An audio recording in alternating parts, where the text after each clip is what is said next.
में कहेंगे hallelujah. Hallelujah. एक दूसरे का हाथ पकड़ें और एक दूसरे को कहें जागते रहो। जागना बहुत जरूरी है, जागते रहो। कहें आमीन। ये जागना परमेश्वर की बात को समझने के लिए सही समय पर सही बात अगर आपको समझ में आ गई, परमेश्वर की बात अगर आपको समझ में आ गई, और जो बच्चे परमेश्वर की बात को समझते हैं, जैसे माता पिता की बात को जब बच्चे समझते हैं तो माता पिता को बड़ा अच्छा लगता है, उनको भाता है, उनको आनंद आता है।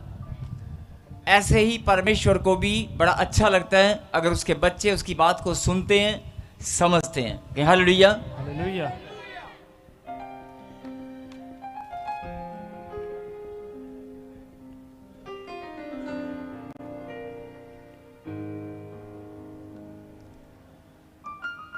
कुलुस्सियों की किताब में अभी प्रभु की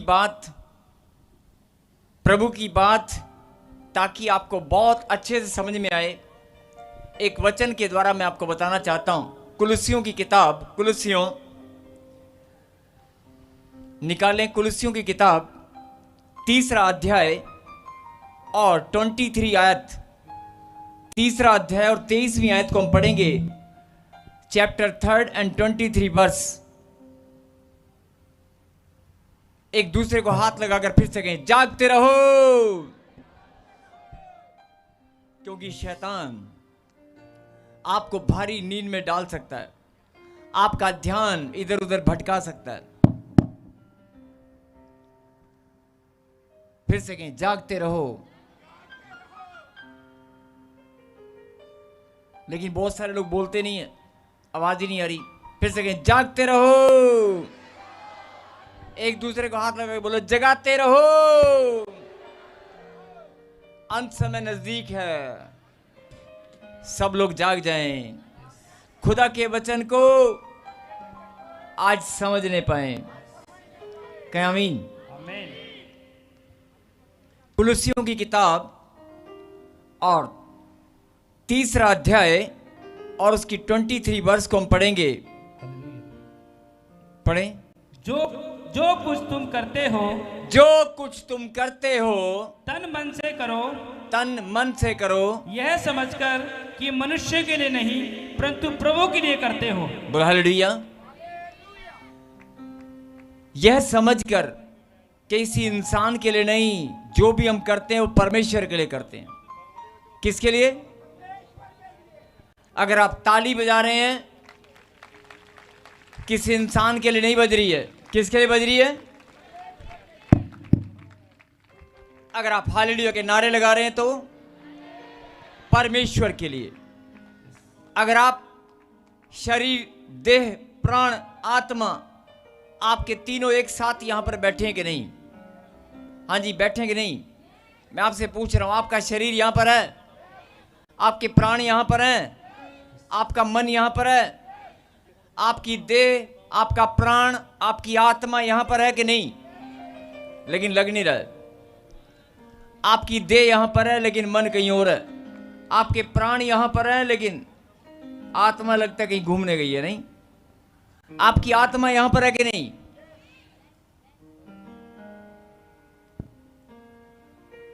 मैंने कहा आपकी आत्मा यहां पर है। तो अभी आपने वचन को पढ़ा कि जो कुछ करना है परमेश्वर के लिए करना है। जो कुछ करना है परमेश्वर के लिए। जो कुछ तुम करते हो तन मन से करो, और यह समझकर कि किसी इंसान के लिए नहीं, मनुष्य के लिए नहीं, परमेश्वर के लिए। बोल हालेलुया। हालेलुया। और जब आप परमेश्वर के लिए कुछ भी बोलते हैं, कुछ भी करते हैं, कोई इंसान आपका हिसाब किताब करे या ना करे, लेकिन परमेश्वर खरा न्याय करते हैं। और हम सब जानते हैं, वचन में लिखा कि मसीह में किया गया परिश्रम व्यर्थ नहीं है। मसीह में किया गया परिश्रम व्यर्थ नहीं है। उसका प्रतिफल आपको मिलकर ही रहेगा। बोलो आमीन।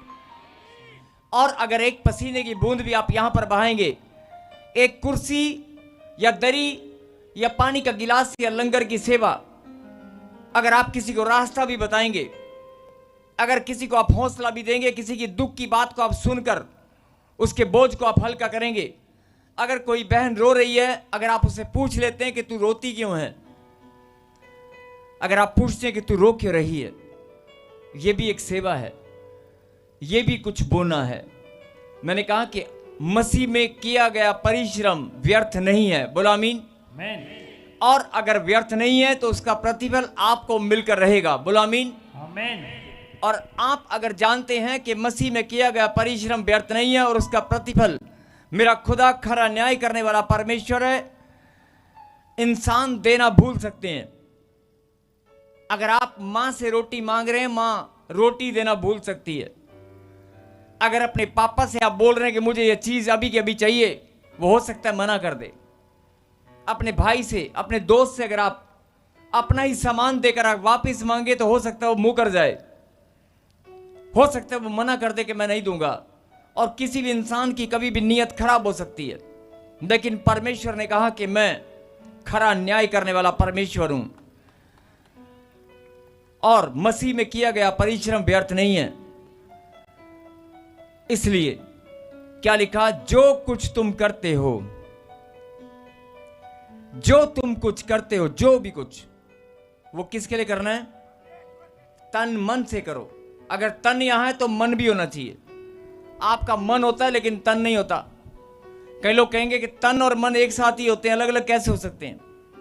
अगर आपका तन यहां पर है लेकिन मन यहां पर नहीं है, यह हो सकता है। लेकिन आपका मन यहां पर है और तन यहां पर ना हो, यह नहीं हो सकता। नहीं समझ में नहीं आया? बहुत गहरी बात है, जरा ध्यान से सुनना।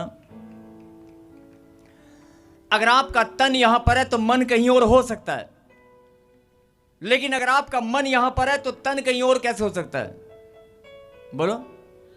इसलिए जब अपने मन को यहां पर लगाओगे तो तन मन दोनों एकाग्र हो जाएंगे। अगर खाली तन को यहां लगाओगे तो मन भटक सकता है। अगर मन को काबू कर लोगे तो सब कुछ यहां पर हो जाएगा। बोल हालेलुया। हालेलुया। और परमेश्वर केवल आपके मन को जांचते हैं, परखते हैं, और वो मन से ही आपको पहचान कर कि इसका मन कैसा है, इसका हृदय कैसा है, इसी बात से परमेश्वर इंसान को परख लेते हैं। और जो आशीषें, जो चंगाई, जो भी आपकी भक्ति है, आराधना है, जो आपका मसीह में किया गया परिश्रम है, अगर आपका मन परमेश्वर की ओर समर्पित है तो मैं आपको विश्वास दिलाता हूं कि आज आप खाली हाथ नहीं जाएंगे। भले ही आपने कोई पाप किया होगा, आपने गलतियां की होंगी, आपने आराधना ठीक से नहीं की होगी, आपने बोया ठीक से नहीं होगा, आपने विश्वास में अपनी कमी घटी को दिखाया होगा, आप बार बार विश्वास में गिरे होंगे। लेकिन आज अगर आपने फिर से अपने मन को फिरा लिया, अगर आज आपने फिर से अपने मन को फिरा लिया, और फिराने का मतलब है परमेश्वर की ओर मोड़कर समर्पित कर दिया कि प्रभु मेरा मन आज तेरे चरणों में समर्पित है। केवल इतनी सी बात परमेश्वर इंसान से चाहते हैं, केवल इतनी सी बात। अगर तेरा मन खुदा की ओर समर्पित है तो एक वचन आपको याद होगा, मन फिरा। क्या लिखा?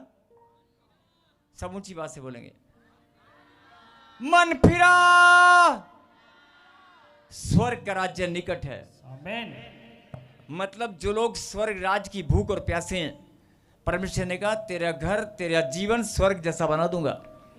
तेरे ही बाजू में, तेरे ही पास स्वर्ग जैसा राज्य है, जिस पर तू अधिकार जताएगा, जिसके अंदर तू वास करेगा। मतलब तो तेरा जीवन है वो स्वर्ग जैसा बनेगा। बोलो आमीन।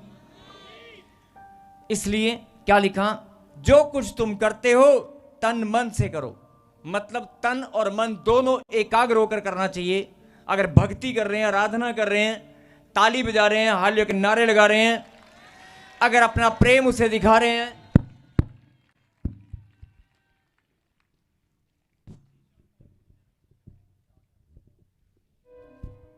Hallelujah, hallelujah. अगर अपना प्रेम भी आप उसे दिखा रहे हैं तो आपका मन खुदा की ओर समर्पित होना चाहिए। अगर आपका मन समर्पित है और उसमें 100%, तो आज जो लोग कहते हैं हमें 4 साल हो गए, 10 साल हो गए, 15 साल हो गए प्रभु में आए हुए, हमें प्रतिफल नहीं मिला, हमें प्रार्थना का उत्तर नहीं मिला, हमारी प्रार्थना सुनी नहीं जाती, हमें चंगाई नहीं मिली, कोई पास्टर या कोई प्रभु का दास हमारी बातों को सुनता नहीं है, हम बहुत दुखी, हम परेशान हैं, हमारे बच्चे हॉस्पिटल में, हमारे पास संतान नहीं, हमारे पास मकान नहीं है। अरे चाहे कितनी भी प्रॉब्लम क्यों ना हो, प्रभु के अभिषेक में आकर, प्रभु के अभिषेक में आकर, उसकी संगति में आकर अगर तूने अपना मन उसके चरणों में समर्पित कर दिया तो तेरी आशीष आज तुझे मिलकर रहेगी। आमीन। ये खुदा का न्याय है। आमीन। इसलिए आपने देखा होगा कि जो लोग पहली बार आते हैं या जो लोग प्रभु को ठीक से जानते और पहचानते नहीं हैं, अचानक से उनके लिए भविष्यवाणी होती है, अचानक से उनका नंबर लग जाता है, अचानक से उनके जीवन में चमत्कार होते हैं, उनके लिए मिरेकल मनी भी हो जाती है, और उनके लिए उनके कैंसर के पेशेंट या बड़ी हीलिंग उनके लिए हो जाती है। और कई सारे लोग बोलते हैं यार मैं 4 साल से 10 साल से प्रभु में हूं, मैं इतनी भक्ति करता हूं, लेकिन ये तो अभी 2 दिन पहले आया है और इसके इतना बड़ा चमत्कार कैसे हो गया? क्योंकि उसका मन उसने प्रभु को सौंप दिया। उसने परमेश्वर को जाना या नहीं जाना, लेकिन अपना मन उसने उसको सौंप दिया। आज ये भविष्यवाणी है कि आज अगर अपना मन, अपना हृदय आप प्रभु को सौंप दें, अपने हृदय को आप खाली कर दें, कुछ भी भरा हुआ है, दुख है, तकलीफ है, चिंताएं हैं, टेंशन है, आज आप बीमारियों की सोच है, कर्जे की तरफ ध्यान है, अगर कोई बढ़ोतरी नहीं हो पा रही, मकान नहीं बन पा रहा, कोई बांझपन का श्राप आपका पीछा करता है, कोई भी प्रॉब्लम है, आप उस प्रॉब्लम से अपना ध्यान हटाएं और उस प्रॉब्लम से ध्यान हटाकर खुदा के चरणों में अपने मन को समर्पित करें। अपनी आंखों को बंद करें, अपनी आंखों को बंद करें, खुदा से बात करें और कहें,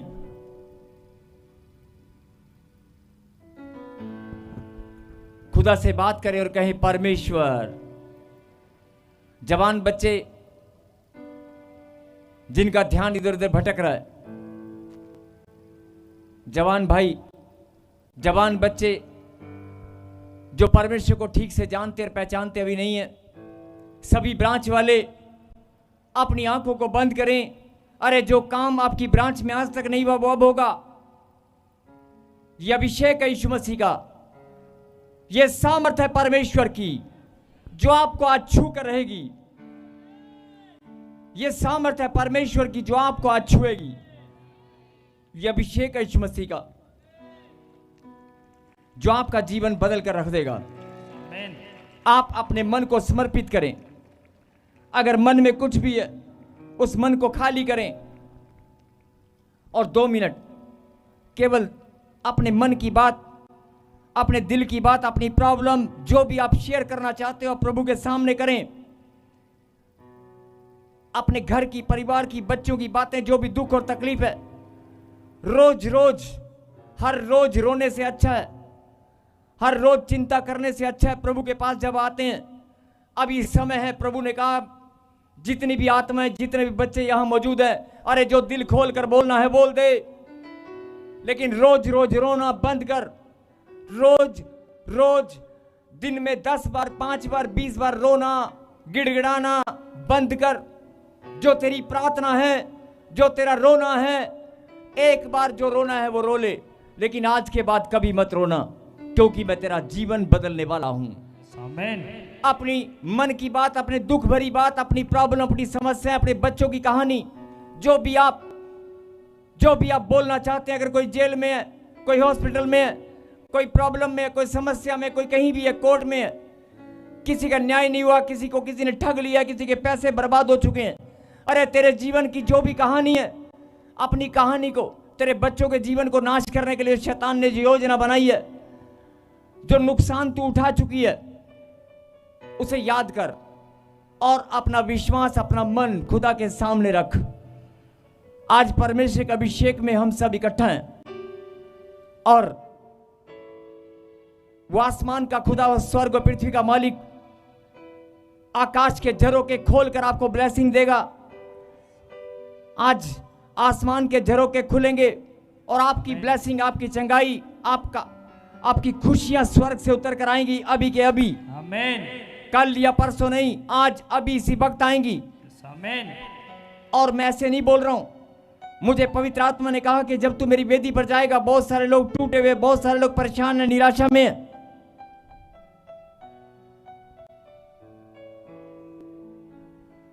बहुत सारे लोग टूट टूट कर, रो रो कर प्रार्थनाएं करते हैं मेरे सामने, सुबह दोपहर और शाम, तीनों टाइम, पांचों टाइम, गाड़ी चलाते हुए, खाना बनाते हुए, आंसू निकलते रहते हैं।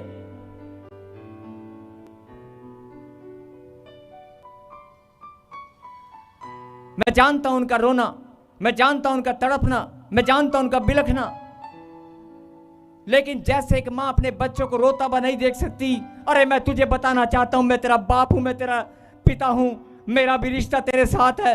मैं तुझे रोज रोज रोते हुए, तड़पते हुए, बिलखते हुए नहीं देख सकता। मैं तुझे दर्द में, पीड़ाओं में, अपमानित होते हुए मैं नहीं देख सकता। मैं तुझे बताना चाहता हूं, मेरा भी रिश्ता तेरे साथ है। अरे तू भूल गई होगी, तू भूल गया होगा अपने रिश्ते को, अपने प्रेम को। मैंने 2025 साल पहले अपना लहू बहाया, सूली पर जान दी है। अपनी कुर्बानी मैंने तेरे और तेरे घराने के लिए, तेरी पीढ़ियों के लिए, तेरे परिवार की खुशी और आनंद के लिए मैंने 2025 साल पहले कुर्बानी दी है। उस कुर्बानी को तू धन्यवाद कर। अरे धन्यवाद कर ना कर, लेकिन याद कर।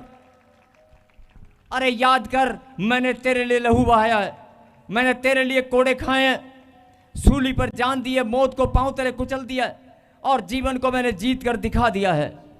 लेकिन तू रोना बंद कर। 4 साल, 3 साल, 3 महीने से लगातार तुम रोते आए हो। अरे रोना बंद करो, चिंताओं को लेकर रोना बंद करें। रो रो कर बहुत देख लिया। आज मेरा खुदा बोलता है, सुन ले मेरी बेटी, सुन ले मेरे बेटे, आज तू अपने मन को मेरे चरणों में समर्पित कर, अपने हृदय को फिर से नया कर और विश्वास कर। विश्वास कर, जो तेरे जीवन में आज तक कभी नहीं हुआ वो अब होकर रहेगा। अरे पत्थर भी चिल्ला उठेंगे। आमीन। अरे मैं मुर्दों में जान डालने वाला परमेश्वर हूं। आमीन। जिसने तुझे बोला तेरा काम नहीं हुआ, जिसने तुझे बोला तेरा काम नहीं होगा, तेरे रिश्ते सुधरेंगे नहीं, जिसने तुझे बोला है कि तेरे रिश्ते सुधरेंगे नहीं, तेरा काम बनेगा नहीं, अरे वो लोग हैरान हो जाएंगे और तुम्हारे पास आकर कहेंगे, मुझे भी पता बता दे, मुझे भी उस खुदा का नाम बता दे, मुझे भी उस खुदा का पता बता दे। वो कौन सी चर्च में मिलता है, वो कहां पर, किस स्थान पर मिलता है, और तुम सीना फुलाकर बोलोगे, ताजपुर चर्च में, प्रॉफेट बजिंदर सिंह मिनिस्ट्री में मेरा खुदा अपना सिंहासन लगाए बैठा है। आमीन। उसके दूत, उसकी सेना उसकी महिमा करने के लिए वहां पर दिन रात निरंतर प्रार्थना में लगी रहती हैं। तुम सीना फुलाकर बोल कर आओगे, और जब वो विश्वास करेंगे, वो आत्माएं भी बचेंगी, और पृथ्वी के एक छोर से दूसरे छोर तक, पृथ्वी के एक छोर से दूसरे छोर तक जो लोग विश्वास नहीं करते, वो लोग विश्वास करेंगे और यहां इस पवित्र मंदिर में आने लगेंगे। जैसे आप हिंदुस्तान के कोने कोने से आने लगे हो, जैसे आप पंजाब की धरती से, अलग अलग राज्यों से आप आने लगे हो, अरे देश विदेश की धरती से जैसे लोग आते हैं, ऐसे भीड़ की भीड़ और भी ज्यादा आएगी। आमीन। आप विश्वास करें। आप ही के परिवार के लोग, आप ही के रिश्तेदार जो प्रभु को नहीं मानते, नहीं जानते, अरे बहुत सारे लोग जो कठोर हृदय के हैं, मैंने कहा ना, पत्थर भी चिल्ला उठेंगे। इन 2 महीने में, इन 3 महीने में परमेश्वर आपके जीवन को बदल के रख देगा। अपने मन को, मैंने कहा ना, मैं ऐसे नहीं बोल रहा हूं, मुझे पवित्र आत्मा ने कहा कि जब तू मेरी वेदी पर जाएगा और प्रचार करेगा, तो प्रचार करने से पहले एक बात तू मेरे बच्चों को बता देना, अरे रोना बंद कर, रोना बंद कर। बहुत रो लिया, अगर करना है तो आनंद के साथ मेरी महिमा कर, अगर करना है तो विश्वास कर, तेरा जीवन बदलने वाला है। अगर करना है तो विश्वास कर, तेरे घर में खुशी और आनंद की भरपूरी आने वाली है। आमीन। अगर करना है तो विश्वास कर, तू चंगा होने वाला है। अगर करना है तो विश्वास कर, तेरे घर में छोटे छोटे बच्चे किलकारियां मार कर तुझे, अरे बच्चों को तू गोद में खिलाने वाली है।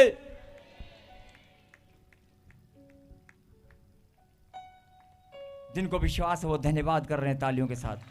सबको जय मसीह की। मैं जतिन बब्बर और आप देख रहे हैं मसीह परिवार चैनल। जैसे कि आप सब जानते हैं कि मैं इस चैनल पे प्रभु के अलग अलग दासों की वीडियोस डालता हूं, तो अगर आपको हमारा चैनल अच्छा लगता है तो आप इस चैनल को ज़्यादा से ज़्यादा सब्सक्राइब जरूर करें, ताकि आप प्रभु के वचन को सुन सके। वीडियोस को ज़्यादा से ज़्यादा शेयर करें ताकि जिन लोगों तक वचन नहीं पहुंचा है उन तक भी वचन पहुंच सके। सबको जय मसीह की। एक बार मैं आपसे दोबारा कहूँगा कि इस चैनल को सब्सक्राइब जरूर करें और वीडियोस को ज़्यादा से ज़्यादा शेयर करें। जय मसीह की।